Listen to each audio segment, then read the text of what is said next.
So good morning guys. और current affairs के revision वाले वीडियो में सबसे पहले हम पुराने महीने के करंट अफेयर्स का रिवीजन करते हैं। तो हमारा पहला प्रश्न क्या है, गैबोन की पहली महिला प्रधानमंत्री कौन बनी है? तो आंसर होगा रोज क्रिस्टीन ओसुका रेपोंडा।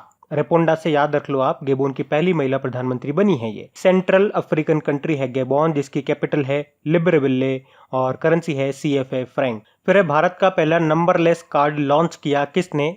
फेम पे ने। डिजिटल पेमेंट एप्लीकेशन है ये। फिर है नेल्सन मंडेला डे हमने कब मनाया? तो आंसर होगा 18 जुलाई को। फिर है श्याम श्रीनिवासन को किस बैंक में MD CEO के रूप में नियुक्त किया गया? तो आंसर होगा फेडरल बैंक में। फेडरल बैंक का कैपिटल कोच्चि केरल में है और इसकी जो टैगलाइन है वो है योर परफेक्ट बैंकिंग पार्टनर। फिर है किसे टोरंटो इंटरनेशनल फिल्म फेस्टिवल 2020 में ट्रिब्यूट एक्टर अवार्ड से सम्मानित किया गया? तो आंसर होगा केट विंसलेट को। ये सितंबर में होंगे, डिजिटली आयोजित किया जाएगा टोरंटो इंटरनेशनल फिल्म फेस्टिवल। और अभी आपको याद होगा प्रियंका चोपड़ा और अनुराग कश्यप को भी एम्बेसडर बनाया है। फिर एक कौन सा राज्य वेस्ट टू एनर्जी प्लांट नाम की पहल के तहत कचरे से बिजली बनाएगा? तो आंसर होगा उत्तराखंड। और कचरे से बिजली से याद रखो, भारतीय रेलवे ने भुवनेश्वर में वेस्ट टू एनर्जी प्लांट खोला है। उसके अलावा NTPC और इंडियन ऑयल कॉर्पोरेशन दिल्ली के ओखला में वेस्ट टू एनर्जी प्लांट खोलेंगे। फिर अभी किसने IL-76 विमान के लिए P-7 हैवी ड्रॉप सिस्टम विकसित किया है? तो आंसर होगा DRDO ने। ये जो विमान है ना IL-76 विमान, इसे गजराज भी कहा जाता है। तो इस सिस्टम से होगा क्या, 7 टन तक का जो सामान है वो आराम से गिराया जा सकता है इस विमान के थ्रू, इस सिस्टम की मदद से। फिर कोचिन शिपयार्ड ने इलेक्ट्रिक जहाजों के निर्माण के लिए किस देश के साथ समझौता किया था? तो आंसर होगा नॉर्वे के साथ में। और ये जो कोचिन शिपयार्ड है भारत का सबसे बड़ा जहाज निर्माता है ये। फिर किस फुटबॉल खिलाड़ी ने मैनचेस्टर यूनिवर्सिटी से डॉक्टरेट की उपाधि प्राप्त की? तो आंसर होगा मार्कस रेशफोर्ड ने। ये इंग्लैंड के 22 साल के फुटबॉल प्लेयर हैं और सबसे कम उम्र के व्यक्ति भी बन गए हैं ये उपाधि प्राप्त करने वाले। फिर मधु बाबू पेंशन योजना, ये किस राज्य की है? तो आंसर होगा उड़ीसा की। और अभी ये न्यूज में क्यों थी? क्योंकि अब इसमें ट्रांसजेंडर्स को भी शामिल किया जाएगा, पेंशन मिलती है इसमें। बढ़ते आगे। फिर है भारत का पहला सोशल मीडिया ऐप जिसका नाम है एलिमेंट्स, इसको लॉन्च किया था किसने? हमारे वाइस प्रेसिडेंट ने, वेंकैया नायडू जी ने। तो इसमें जो यूजर होंगे वो चैटिंग के साथ साथ ई-कॉमर्स की सुविधाएं भी ले सकेंगे और ये 8 से ज्यादा लैंग्वेजेस में होगा। इसमें आप वीडियो और ऑडियो कॉल भी कर सकते हो। फिर किस राज्य सरकार ने इंद्र वज्र एप्लीकेशन को लॉन्च किया? तो आंसर होगा बिहार की सरकार ने। इसमें क्या होगा, आपको 40 से 45 मिनट पहले ही अलर्ट मिल जाएगा कि आपके आसपास 20 किलोमीटर के दायरे में बिजली गिरने वाली है और आप अपने आप को सेव कर पाओगे। फिर एक कीटाणु शोधन बॉक्स जिसका नाम है यूनिसेवियर, इसको डेवलप किया किसने? IIT रुड़की ने। तो इसमें जो भी सुरक्षा उपकरण है उनको आसानी से सैनिटाइज किया जा सकेगा।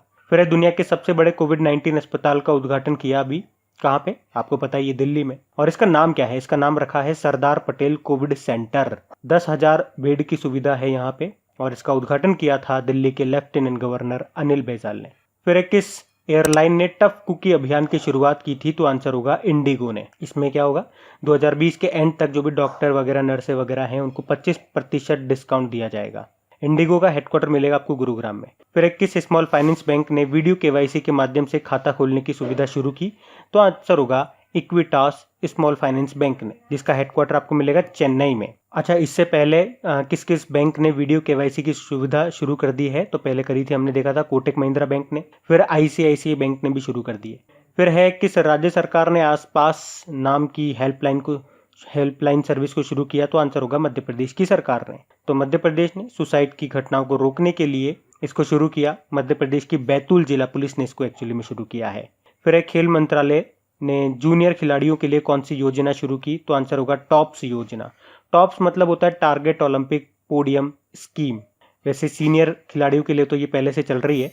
और इसका टारगेट क्या है? इसका टारगेट है 2028 में जो ओलंपिक होंगे उसमें भारत को टॉप 10 में लेकर के आना।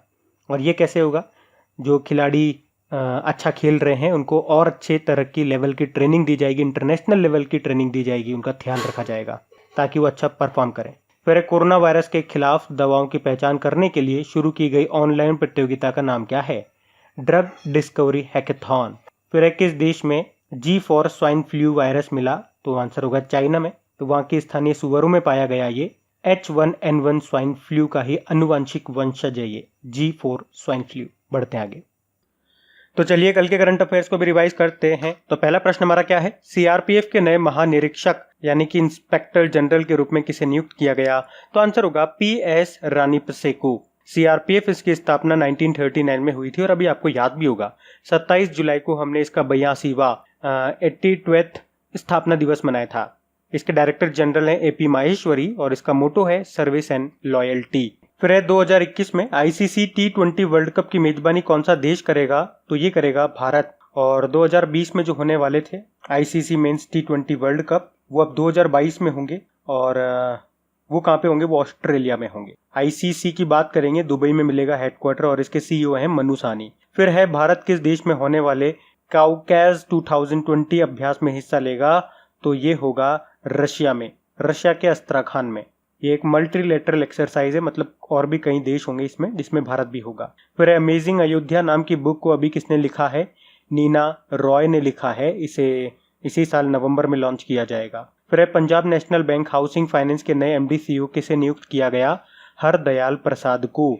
और इसका हेडक्वार्टर नई दिल्ली में है और इसकी टैगलाइन है घर की बात, घर की बात।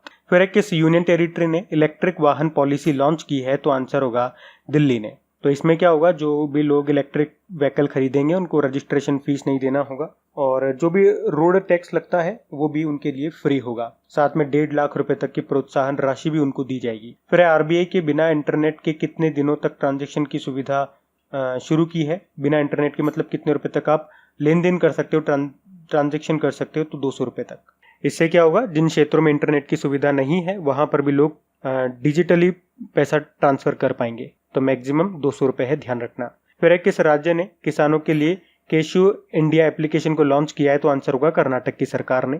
किसानों के लिए है ये योजना, उनकी फसल की खेती हो गई, मार्केट डेटा या रिसर्च से संबंधित जो भी जानकारी होगी वो इस एप्लीकेशन में मिल पाएगी। फिर भारत छोड़ो आंदोलन की कौन सी वर्षगांठ अभी मनाई गई है, तो आंसर होगा 78वीं यानी कि 78th, अभी 8 अगस्त को ही मनाई। इस आंदोलन की शुरुआत कब हुई थी, 8 अगस्त 1942 को। इसे अगस्त क्रांति के नाम से भी जानते हैं और इसी में महात्मा गांधी जी ने करो या मरो का नारा भी दिया था। फिर किस राज्य सरकार ने ऑनलाइन कक्षाएं शुरू करने के लिए गूगल के साथ समझौता किया है, महाराष्ट्र की सरकार ने। और इस तरह का समझौता करने वाला ये पहला राज्य बना है महाराष्ट्र। फिर अभी किस देश में बड़े पैमाने पर विस्फोट हुआ है, जो एक बंदरगाह पर संग्रहित विस्फोटकों के द्वारा हुआ है, लेबनान में हुआ है, ये वहां के एक पोर्ट में हुआ है। अमोनियम नाइट्रेट रखा हुआ था और वहां पे ब्लास्ट हो गया, काफी लोग मारे गए और काफी ज्यादा घायल हुए हैं। लेबनान की बात करेंगे, पश्चिमी एशियाई देश है ये। इसकी कैपिटल बैरूत है, करेंसी है लेबनीज पाउंड और प्रधानमंत्री हैं हसन दियाब। बढ़ते हैं आगे। तो स्टैटिक क्वेश्चंस की बात करेंगे तो पहला प्रश्न है, नाबार्ड की स्थापना कब हुई थी। नाबार्ड की स्थापना हुई थी 1982 में। नाबार्ड मतलब होता है national bank for agriculture and rural development. Headquarter Mumbai में मिल जाएगा और इसके चेयरमैन कौन बन गए हैं, गोविंद राजुलु चिंटला। फिर अंडमान निकोबार की कैपिटल क्या है, तो पोर्ट ब्लेयर है और इसके लेफ्टिनेंट गवर्नर हैं देवेंद्र कुमार जोशी। फिर है वर्ल्ड प्रेस फ्रीडम डे कब मनाया हमने, अभी 3 मई को ही मनाया था। और इसकी थीम क्या रही थी बताओ, जर्नलिज्म विदाउट फियर और फेवर। अच्छा, प्रेस फ्रीडम की बात होती है ना, तो आपको एक पॉइंट याद रखना है, वर्ल्ड प्रेस फ्रीडम इंडेक्स 2020 जो अभी आया था उसमें भारत 142 नंबर पे था और टॉप पे था नॉर्वे। और इस इंडेक्स को जारी किसने किया था, रिपोर्टर्स विदाउट बॉर्डर ने। इसके अलावा प्रेस स्वतंत्रता से आप एक और पॉइंट याद रख सकते हो, 2020 का अंतरराष्ट्रीय प्रेस स्वतंत्रता पुरस्कार ये 4 जनों को मिला था। 4 जने ये किस किस देश से थे और इनके नाम भी आप याद रख सको तो याद रखो, मैं आपको बता देता हूँ। एक तो बांग्लादेश से थे शाहिदुल आलम, ईरान से थे मोहम्मद मोजैद, नाइजीरिया से थे डापो ओलोरुओमी और रशिया से थे स्वेतलाना प्रोकोपेयेवा। फिर है केर पूजा नाम का विशेष त्योहार, ये कहाँ पे मनाया जाता है, ये त्रिपुरा में मनाया जाता है। फिर है सूरीनाम की कैपिटल क्या है, सूरीनाम की कैपिटल है पैरामेरिबो। और मैं आपसे ये क्यों पूछ रहा हूँ, अभी ये न्यूज में आया था क्योंकि सूरीनाम में भारतीय मूल के प्रेसिडेंट बने थे जिनका नाम है चांद संतोखी। सूरीनाम ये साउथ अमेरिका का एक छोटा सा देश है। फिर है पोबार रिजर्व फॉरेस्ट, ये कहाँ पर है, ये असम में है। देखो स्टैटिक जो अपन पढ़ते हैं ना, तो मैक्सिमम टाइम मैं आपसे वही स्टैटिक बना करके पूछता हूँ जो आपके करंट अफेयर्स में रहे थे। मैं स्टैटिक अपनी मर्जी से नहीं बना रहा हूँ, मैं आप लोगों के लिए इसको स्पेशली तैयार कर रहा हूँ करंट अफेयर से निकाल के। अभी जैसे मैंने आपसे पूछा पोबार रिजर्व फॉरेस्ट ये कहाँ मिलेगा आपको, ये असम में मिलेगा। और मैं आपसे क्यों पूछ रहा हूँ ये भी प्रश्न, क्योंकि अब ये करंट अफेयर्स में था पोबार रिजर्व फॉरेस्ट। क्यों, क्योंकि अब इसको वाइल्ड लाइफ सेंचुरी में अपग्रेड किया जाएगा। और स्टैटिक ऐसे उठ के नहीं आ जाते हैं, स्टैटिक तो अथाह सागर है। तो जो आपके करंट अफेयर्स में रहे थे वो टॉपिक स्टैटिक बन के आते हैं। बात समझ में आ रही है? जैसे कि अगला प्रश्न देखो, Dehing Patkai wild life sanctuary ये कहाँ पर है? ये प्रश्न आपके एग्जाम में आएगा। क्यों आएगा? क्योंकि ऐसे तो वाइल्ड लाइफ सेंचुरी तो बहुत सारे हैं, लेकिन स्पेशली यही क्यों आ सकता है? चांसेस मतलब इसके ज्यादा है, मैं कोई ठप्पा लगा के नहीं दे रहा हूँ ये आएगा, लेकिन मैक्सिमम इसके चांसेस ज्यादा है। आप खुद दिमाग लगाओ, क्योंकि अभी ये करंट अफेयर्स में था, तो एग्जामिनर ये चेक करना चाहेगा कि आप करंट अफेयर्स पढ़ते हो या नहीं पढ़ते। तो वहीं से उसने ये स्टैटिक निकाल के दे दिया। अब आप कहोगे कि वाइल्ड लाइफ सेंचुरी जितने भी हैं वो सब याद करने बैठ जाओ, रट्टा मारने बैठ जाओ, याद ही नहीं होंगे, कितने याद कर लोगे? बहुत सारे हैं। तो आपको थोड़ा स्मार्ट सोचना पड़ेगा। और अभी ये वाइल्ड लाइफ सेंचुरी न्यूज में क्यों था, Dehing Patkai wild life sanctuary? क्योंकि अब इसको नेशनल पार्क में अपग्रेड किया जाएगा, ये भी आपका असम में है। तो ये तरीका होता है पढ़ने का। तो और इस तरह से मैं आपका स्टैटिक पोर्शन तैयार करता हूँ। डेली हम 10 स्टैटिक इसी तरह से पढ़ रहे हैं। और ऐसा नहीं है ये 10 क्वेश्चन मैंने अभी पढ़ा दिया तो फिर मैं रिवाइज नहीं कराऊंगा, ये वापस आपके कभी ना कभी ये शीट रिपीट होगी, हम फिर से इनको रिवाइज करेंगे, क्योंकि रिवीजन भी बहुत जरूरी है। और ये मैक्सिमम वीडियो रिवीजन वाला ही है। मैं स्टार्टिंग में बोल देता हूँ ये रिवीजन वाला वीडियो है। रिवीजन मतलब एक शीट आपकी जर्नी कितनी बार रिपीट हो जाएगी, ताकि आप ये चीज़ों को रट जाओगे अगर डेली ये वाला वीडियो आप देखते होंगे तो। लेकिन फिर भी पता नहीं स्टूडेंट्स इस वीडियो को क्यों नहीं देखते हैं, व्यूज़ हमेशा कम ही रहते हैं इनमें, 2-3 हज़ार। चलिए खैर, हम बढ़ते हैं आगे।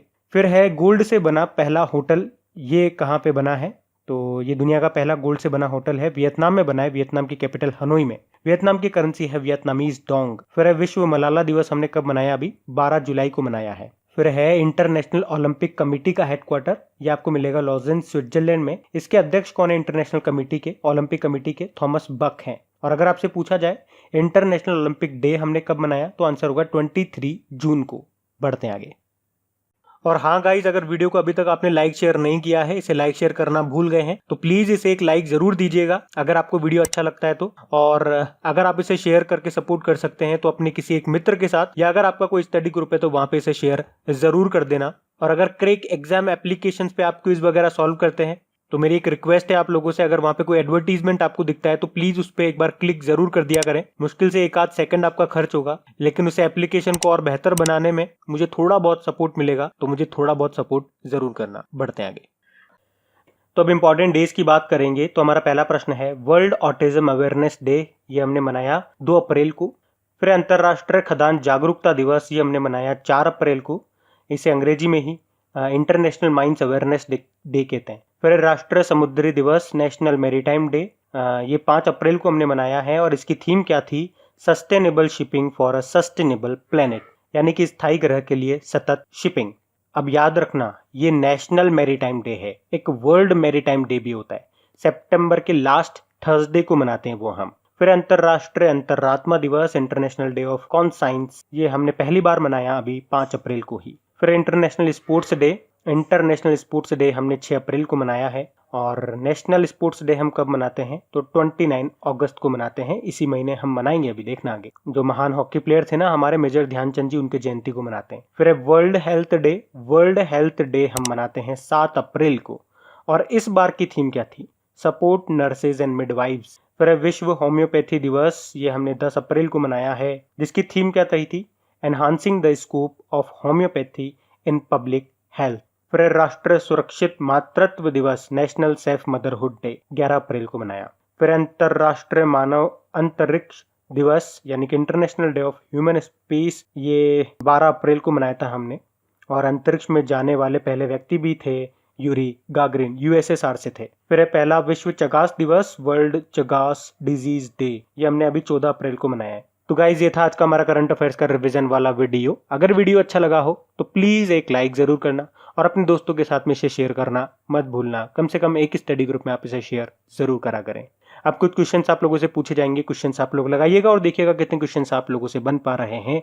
बाकी हम इनको कल सॉल्व करते हैं। ये रहे क्वेश्चन आपके सामने।